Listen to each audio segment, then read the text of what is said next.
Well, it's Tuesday Wrestling, and you all know what that means. So, right now, we're going to talk about what took place with the NWA. Instead of Power, we're going to have, of course, PowerrrSurge. But in this one is a special episode of PowerrrSurge hosted by Velvet Sky herself. We even got AEW Dark with 6 matches that I'm definitely going to see what's going to take place. And we cannot forget NXT 2.0. As you know, they're coming out of a very interesting development that took place last week with the crowning of brand new NXT Tag Team Champions. And of course, Joe Gacy is now playing mind games onto our NXT champion, Bron Breakker. But first things first, we're going to review a recent event that took place on the 15th of April. This one is from New York's very own House of Glory with Tribulation.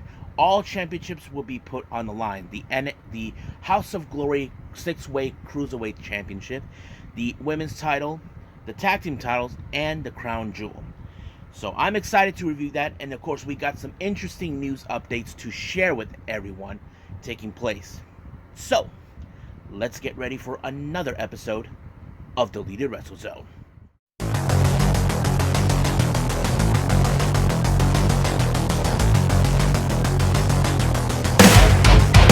Are you ready? Get up, get up! Get up, get up! Get up, get up! Get up, get up! Get up, get up! Get up, get up!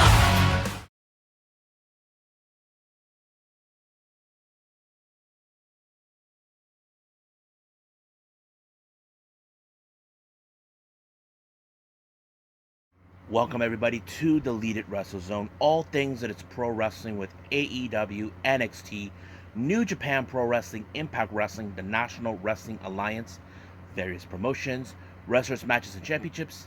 I am your host, Jay, right here. So, let's begin with House of Glory Tribulations. It's a pretty interesting event taking place. We have 4 out of the 5 championship matches taking place. Right now, we have the first one taking place. We have the House of Glory 6-way Cruiserweight title. Now, this title took place about a month ago. As you know, last December, Amazing Red got injured and he was unable to compete the following month. But last month, he was planning to relinquish the title and hand it over on a silver platter to Mantequilla. Now, Mantequilla was not taking this. He felt like he did not want to be given something by free. But the one person who took offense to this was none other than Kacy Catanzaro, who thinks that Mantequilla is a piece of garbage who's not blessed, thinking he should have just accepted it. But like always, Mantequilla is more honorable. He wanted to face Red in a one-on-one match, but it ended up being a 6-way match for this cruiserweight. So we had Nolo Quintano, Michael Fane, Encore, Mantequilla, Kacy Catanzaro, and Amazing Red. Now, this is one of those matches that, of course, you can tell everyone except for Kacy Catanzaro are on the same page. Kacy, on the other hand, believes that he was overlooked always, but he believes that Mantequilla was not blessed by not accepting the title. But he also was sick and tired of Red being recognized of the much higher talent that he is. You know, House of Glory is his house. It's his baby. He's the boss. But unfortunately, in this particular match, Kacy Catanzaro walked out as the victor when he low-blowed Mantequilla in order to win the title. Now the real question next month, who will be the next ones to challenge in the 6-way? There has been many. Mantequilla was, along with Nolo Quintano, they participated in these matches. But we'll see what happens then. Next up, we got tag team action. We got the Rev, consistent of Dave McCall and Nate Carter, to take on main event Midas Black and Jay Lyon. I have to say, this was a very interesting matchup because these two teams really, really don't like each other completely. They're different opposites of each other. You know, you look at main event, they are like a bit of a fun-loving group. The Rep, they're more of the guys with the muscles that will crush you, that kind of thing. But it was, in fact, Jay Lyons who walked out as the victor when he pinned McCall, and it was over right from there. Next up, we got Joey Silva with Scarlett Maiden, the members of the House of Glory Police Department, taking on Carlos La Sombra Ramirez, who is an associate of the one person that the HOG PD hate, and that is, of course, Charles Mason. Now, La Sombra took out the chief of police of the detective of the HOG Police Department, and now he's after the deputy. But unfortunately, he took him out completely, beat him up senselessly, and he chokeslammed him completely to win the match. However, that wasn't done. When he saw Scarlett was attending to Silva, he decided to chokeslam her to show that that they cannot stop him or Mason. Now, our next match, this is for the House of Glory Women's Championship. Tasha Steele responded into a open challenge by Natalia Markova, who is the champion of House of Glory.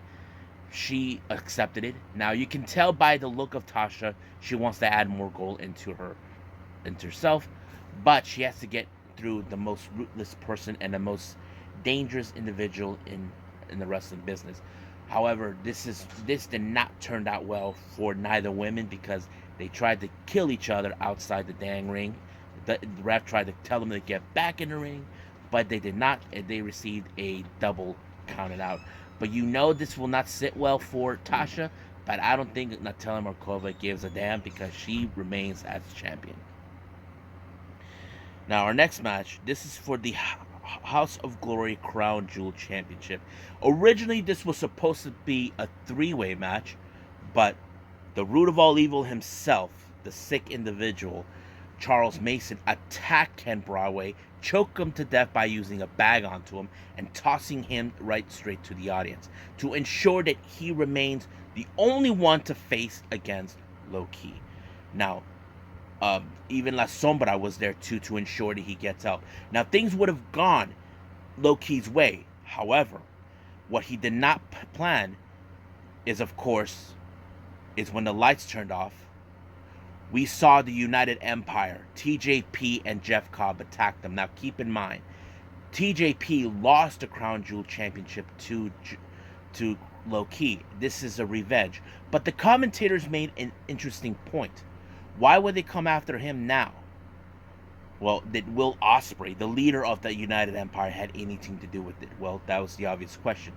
But Charles Mason walked out as the victor, proving once and for all that this is his house. The evil runs the entire House of Glory.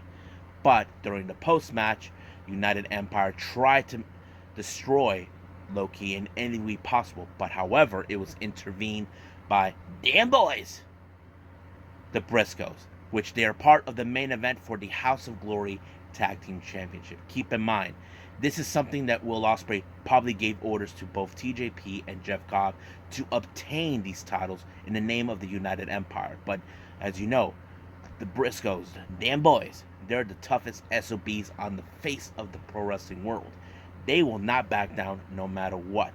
But however, it was, of course, Mark Briscoe, Jay Briscoe, that finished off TJP with a somewhat of a pile driver or something like that in order to retain the tag titles, and this was pretty amazing. However, the truth has now been revealed. This attack by Low Ki was really orchestrated by none other than Will Ospreay, and now Will Ospreay has issued a challenge against Low Ki. Why would he challenge Low Ki? Simple. Will Ospreay is always determined to prove that he is the best wrestler in the world. Well, Low Ki is his latest conquest. And besides, Will Ospreay couldn't even beat, Jon Moxley. That's going to be running over his head. But right now, he's going for Low Ki. This is going to be a huge match to watch. So I think that's pretty much it. So it's time for some NWA.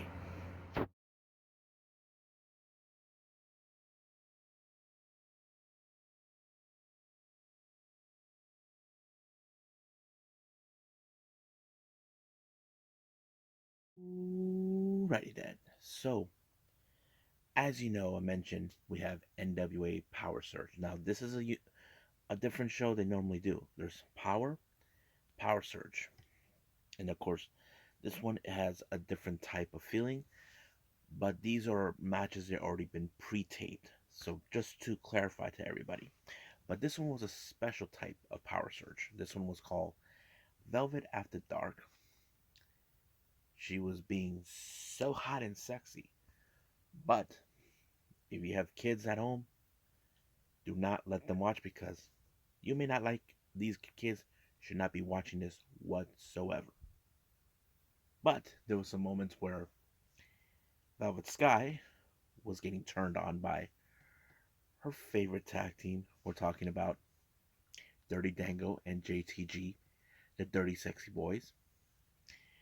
But however, Austin Idol had to become a freaking buzzkill. He's like saying, "Do your parents know what you're doing?" He's treating her like if she's still in high school. And I thought it was funny. And of course, Velvet Sky does not like Austin Idol one bit. He's a loudmouth piece of work who just always thinks of himself, saying that she's an embarrassment for what she's doing. But she decided to leave it, and then Austin Idol goes Idol After Dark. I'm like, oh my god. But it was interesting.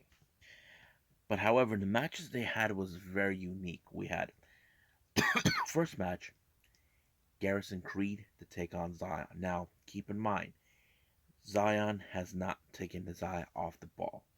The ball is Austin Idol. If you remember, Austin Idol claimed that he knows who his father is, and he revealed that he's his father. But Zion can use that as a way to get through, but the real question does remain. What will that accomplish? But he did win by pinfall. Next match, we have Paula Blaze on a singles run taking on Tootie Lynn. Now, as you know, things with Taryn Terrell has ended bad. So now we're going to see Paula as a singles competitor. However, Tootie Lynn seems like she had everything under her control. However, what the referee did not see, Paula used the ring ropes in her advantage to pick up the victory. Now, you know for a fact she cheated her way through, but I don't think she cares. But that's how it ended in that type of fashion. Now, we had a little interesting exhibition match or exhibition demonstration by Aaron Stevens. I don't know what was this all about, like showing techniques on a guy named Casey Rocker, but he completely, you know, lost his mind. Excuse me. Now our last match, Velvet Sky. We have the Rude Dudes, consisting of Jamie Saline and El Rudo, aka Sam Adonis, to take on Idol Mania Sports Management, Black G's, and Marche Rocket. Now, it was a pretty impressive match. Marche Rocket was the one who picked up the victory when he did that one kick onto El Rudo to pick up a really good win. I thought it was interesting. But the real question is, can anybody really defeat Marche Rocket? That is the bigger threat. He needs to be eliminated in that way, so they know they'll be confronting him down the line. So I believe that is it for NWA PowerrrSurge. I believe it's time for AEW Dark.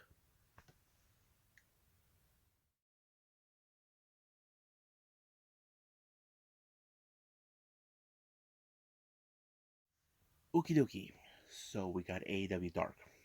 Opening match, we have Toni Storm making her debut on AEW Dark, taking on Texas native Gigi Ray.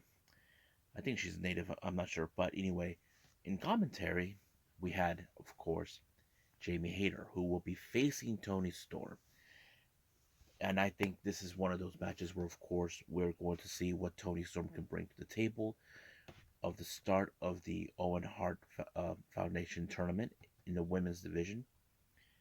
And I think Toni Storm, they took a page out of Jamie's Hayter playbook, allowing herself to pick up a really good win. So basically, she is paying attention to Jamie Hayter, but Jamie Hayter feels like she's been in her shadows following her. But we'll see what happens then. Next up, we got Daniela Camilla, who will be involved in the tournament itself. If you guys don't know who she is, she was known as Vanessa Bourne. She was amongst those wrestlers that were released in the cuts last year. She did make her appearances in AEW Dark in the Orlando um, stage not too long ago. I have to say she did pretty good. Her opponent is none other than Roche Chanel, and I think we're seeing now what she could have done in WWE back when she was in NXT, and I think it's now being clear. Okay, yes, she's showing who she should be, but however, she did win by submission. But her biggest challenge is going to be this coming Wednesday on Dynamite against Britt Baker. So we'll see what happens then. Next up, we got tag team action. We got Team Taz, Powerhouse Hobbs, and Ricky Starks to take on Dark Order's Evil Uno and Stu Grayson. Now, this was a pretty good matchup. I think pretty well. No outside interference, but it was Powerhouse Hobbs with the spine buster that picked up a very good victory against the Dark Order. Next up, we got Tony Nese along with Sterling to take on JD Griffey. Now, uh, Sterling had made her has been making headways as bringing in, of course, Tony Nese as part of the table. So the real question does remain is, um, what else can Tony Nese? Of course, we will forget that he had a bone to pick towards Hook, but of course, the running knee was the deciding factor to win the match, and that's how it goes. It's still unclear whether what other things is going to take place. Our next match, we have Marina Shafir taking on Alejandra Leon. I thought this match was pretty amazing because it showed Marina Shafir is the problem. She is looking for someone who can take her out. Now she used that like a armbar lock in order to make Alejandra Leon to tap, and that's what she did.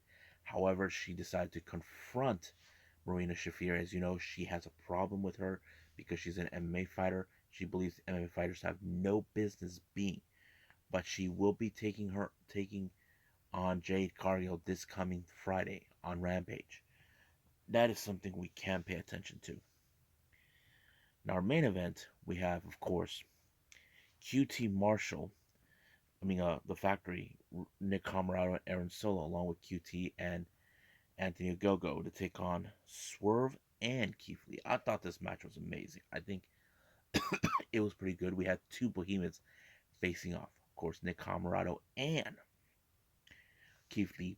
But the newly teamwork of Swerve and Keith Lee has worked pretty well, and I think it was a pretty good one. They allowed them to win to a very good, impressive win. I know some people say, but they're better off being singles. True, we've seen that already with the Good Brothers, but anything is possible. But we'll see what takes place then in the future with these two men.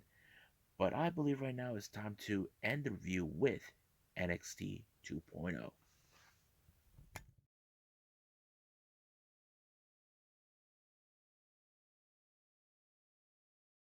Okay, NXT 2.0. It opened up with the newly crowned NXT Tag Team Champions, Pretty Deadly. Now, Pretty Deadly, they think they're all that they are the team. However, they said they beat four teams.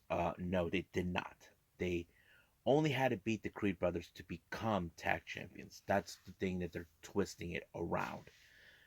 But yeah, so that's what is going on. But however, some old foes decided to make their appearance. If you guys don't know who I'm referring to, I'm talking about the Grizzled Young Veterans. Yes, these two teams have confronted each other in the past, but Grizzled Young Veterans are saying, we left NXT UK where you guys can take all the glory. And and they were right. They did that. But now they're being upset that they were overlooked once again. Basically, they were not even involved in the gauntlet match. I mean, it's true. They were the one team that never was in a gauntlet match. So I think they feel they were being disrespected. But however, Legado de Fantasma, particularly Mendoza, and while they had enough for Grizzled Young Veterans, they're like, well, get back in the line, Jack. We are the real tag teams. That's what's going to be taking place. Now, much of this entire NXT show is about Bron Breakker trying to get his hands on Joe Gacy. Now, Joe Gacy has been playing mind games towards Bron Breakker. Now, he was searching for him in every corner place in the entire building. He actually found the room where his father was being held. He found this room full of mirrors, and then finally he confronted, in the end of the entire program, Joe Gacy. So basically, Gacy, playing all this cryptic message, only had one thing in mind. Apparently, he wanted a shot of the NXT title. I mean, all he had to do was say it, but no, he had to be all cryptic about it. But that's not the worst part. He was up higher in a different level. Gacy gave him back the Hall of Fame ring that he burned, and of course, he pushed him off. But right in the bottom, there's some druids. I don't know what is this about. But if Joe Gacy only wanted a WWE, the NXT title, all he had to do was ask instead of being all cryptic about it. So that's how the entire show ended. But let's move on with certain things that took place as well. Now, as you know, the North American Championship is now being looked at more. Apparently, Santos Escobar views Carmelo Hayes saying, "Hey, Jack, sorry, get in the back of the line. You lost. You claim you are the A champion, but you missed." So he thinks that he is more worthy. Now, Carmelo Hayes has some words to exchange to Santos. Basically, it did happen, you know. So, but he does have a rematch clause. He has a right for it. Now, we'll get to that in a bit. Our first match, we have Tiffany Stratton versus Sarray. Now, these two have been going at it for a while. Since Tiffany Stratton tried to take away the necklace that belonged to Sarray, then Sarray tried to get back even with her on many occasions. But Tiffany Stratton has proven she is way more stronger than she looks, allowing herself to pick up a very good victory against Sarray. So that pretty much ends right there. Now, Pretty Deadly, as you know, they are being cocky, but however, Indy Hartwell and Persia Pirotta had something else in mind. They asked them to be in the match, and they were telling them, well, you guys going to face Dexter Lumis and Duke Hudson. Now, those two may not like each other, but they have to learn to coexist. Even when they were in the locker room, tried to act like a team, they need to get involved as a team. Now, Grayson Waller, as you know, after what happened last week, he decided to insult Sanga for his failure last week, but Sanga, but he was confronted by Chase Owens and Andre Chase and of course Bodie Hayward until Sanga shows up and chased them down. Now you probably would have said Sanga would have somehow defeated him because of his size. I would agree with you, but not in this case. Waller somehow pulled off a sneaky one and allowed himself to pick up a really good win. Now let's get to this interesting match. We got Legado consisting of Raul Mendoza and Joaquin Wild to take on the Grizzly Young Veterans. Now, keep in mind, Legado has been overdue to become tag team champions. That's always been there. But Grizzly Young Veterans have been overlooked many times. People said they should have been already tag team champions, which is true. But as you know, Legado have been one of the most strongest teams ever to win. And not to mention, they got Electra Lopez and Santos Escobar in the ring.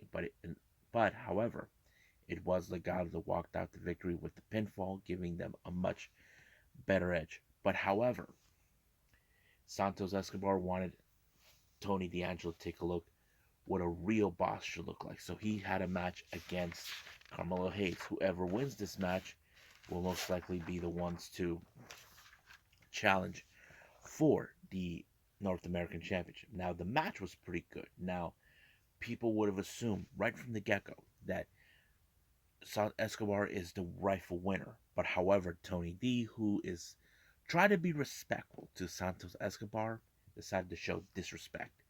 So he sent a couple of guys to take care of Legado and all this, and he cost him the title. But however, because of the match was over, Carmelo Hayes had a straight up message towards Cameron Grimes, but Cameron Grimes saw that Solo was there, and he took care of the business. So basically, but it was announced that on, I think next week, or I'm not sure, there's going to be a triple threat match for the North American title. Now, speaking of Legado again, since that match ended, Legado Tony D had another situation taking place. He even scouted Legado's car, and then he decided to play little games with them by putting locks on the tires and putting a dead fish on the hood. So basically, sending a direct message to them. Now, Malcolm Bivens has not been in a good mood after what transpired, but Roderick Strong refuses to see Diamond Mine to fall apart. So he says that he's going to send a direct message to every enemy they ever made. Now, Natalia, as you know, made her presence known last week. Even a sharpshooter, Cora Jade. Now, Cora Jade has been pissed off for what took place, but Tatum Paxley had an opportunity to take her on, but she came into Noville. She ended up in a sharpshooter. But Natalia gave her reasons why she showed up. Basically, she sees as NXT where these girls will be coming out of this brand and they will be coming after her. So she treated it herself as a victim. But, however, she decided, I'm going to go straight to them before they get to me. That sort of thing. But her next opponent is someone we definitely got to pay attention, and that is Nikita Lyons, and she says, I'm going to bend you. I'm flexible, so it's going to be an interesting development taking place. Now, earlier in this event, we saw Wesley, who we haven't seen for quite some time since that whole scandal. He decided to go solo, but however, Zion Quinn tried to get into his head or something, I don't know. But he decided to bet in a match. But this match ended in a big favor in Zion Quinn, showing how powerful it can be. But what does this mean for Wesley? I don't know. But we'll just have to see what happens then. Now, as you know, this past NXT Level Up, Roxanne Perez made her debut, won her match. However, it was supposed to be her debut the following week to have a match, but Toxic Attraction, as you know, they're trying to say they're de-attraction. They're not going to tolerate newbies like Roxanne to come and take their spot. So they set up in the match instead. Now it did. It was pretty interesting. Now Jay-Z Jane thought she had everything under control, but however, they were distracted by the destruction of their lounge by none other than Wendy Chu, giving Roxanne the code red moment to pin Jay-Z Jane, allowing herself to win. And this is a major upset. So we'll just see what happens then. But Mandy will not be happy for Wendy Chu's tolerance.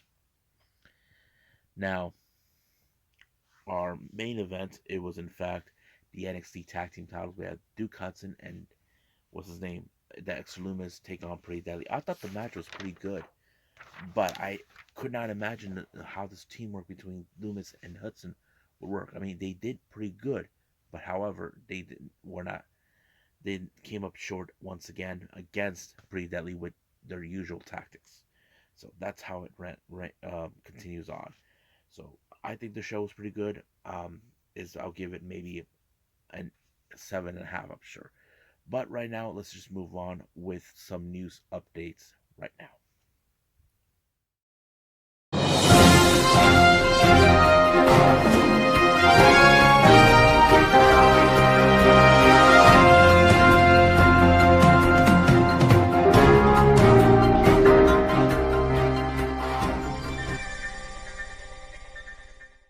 Okay, welcome to the news updates. It's now been told that Jack Evans, his AEW contract will not be renewed. So basically, as you know, this is something that Tony Khan has been doing. Not releasing wrestlers, but saying we're not going to re-sign a new contract with them. So Jack Evans' contract expires by the end of April. So it wouldn't be no surprise to me that he'll go back to Mexico and compete with AAA once again. But we'll see what happens then. Now, once again, WWE has done it again with this nonsense, changing the names to wrestlers. And this time, according to PW Insider, the next person that had their name changed is Kacy Catanzaro. Now she goes by Katana Chains. Now, I don't know about this. It feels dumb. I mean, why not keep the name? But that's how it is. I'm getting sick of it. But that's how it goes. Now, we got some GCW updates. I mentioned we're going to have the Tournament of Survival 7 taking place soon. However, news has finally revealed two entrants have been announced. One is Japanese Joshi wrestler Reina Yamashita will be in it, and so is Drew Parker, a well-known British wrestling in Japan for death matches, also going to be in it. And then coming from another show on the 21st of May, Maniac. We were supposed to have Nick Wayne versus Bandito. Now it's going to happen. It's going to take place on this particular day. And plus, we will see on Maniac the second gear crew, Blake Christian, Fisto, John Wayne Murdoch, Bussy, Cole Raddick, Kevin Blackwood, and more. So I'm excited for this whole thing with GC to help happen. Now, for the upcoming events taking place with New Japan Strong Collision in Philadelphia, taking place on the 15th, we're going to have three matches that have been announced. One is Carl Fredericks of the LA Dojo to take on the Factory's QT Marshall. We got David Finlay versus Danny Limelight, and then finally Brody King versus Jake something. So I'm excited for these matches, but right now I believe it's time for me to call it a day. Well, I hope everybody enjoys this episode. Friendly reminder for those, I will be doing a podcast on Wednesday. As always, we're going to have some interesting content to talk about. Konami, Kushida, and a few other things I will be talking about.